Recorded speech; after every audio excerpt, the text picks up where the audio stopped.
You a preview of what to expect today, and we did tell you that in Mfuleni, that was yesterday. It was the story that not only yesterday, this is something that's been brewing for quite some time, but we saw this is a major trending topic, and all of this ahead of by-elections that are going to be taking place around the country. So Sakina is out and about in Mfuleni. We decided to get some cameras together, get a car, and also drive around and see exactly what is going on. So let's say a very quick good morning to her, just so she can talk to us about what she's seen and what we can expect during this broadcast this morning. So Sakina, a very good morning to you. I see that you're inside one of the SABC vehicles that obviously is going to be driving around, and you'll be able to figure out a bit more as to what is going on in that area. Good morning to you.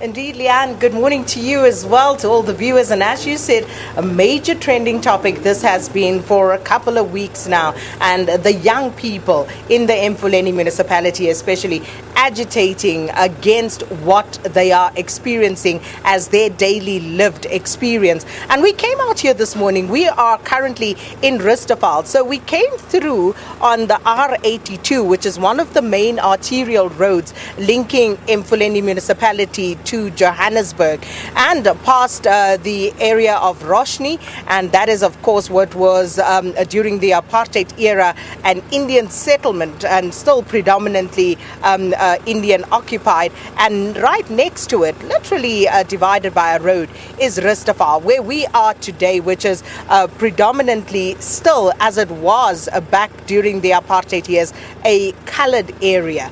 And there are lots of tensions in this area, Leanne. But if you look back at what it is that was trending, what people were complaining, as you can see outside, this is exactly what it is.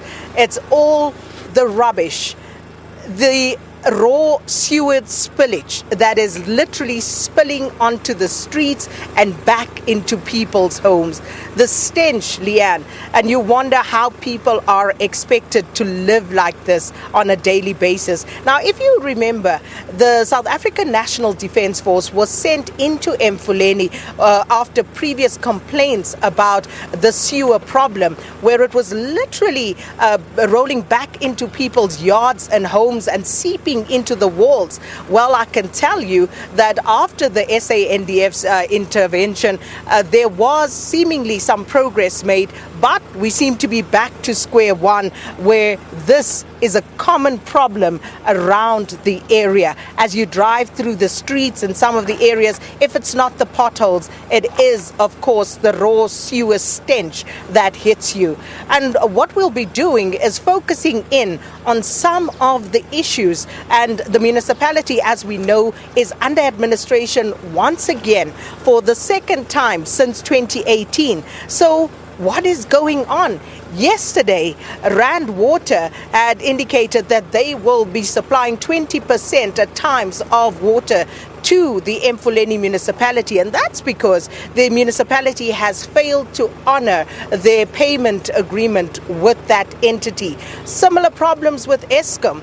Then we had some other issues as well with other creditors trying to basically block the bank account of the municipality. So there are many issues here, Leanne, and we'll try as we drive around, making our way to have a conversation with the mayor and the administrators and some of the other leaders in this community to give you a sense of exactly what the problems are. We know about Sharpeville. We're there almost every year as one of the major townships in Mfuleni. But then, of course, today we'll try and make our way to Boipatong on our way to that conversation with the mayor. But for now, Leanne, as you can see, this is the picture. We'll see more of this as we move through the morning.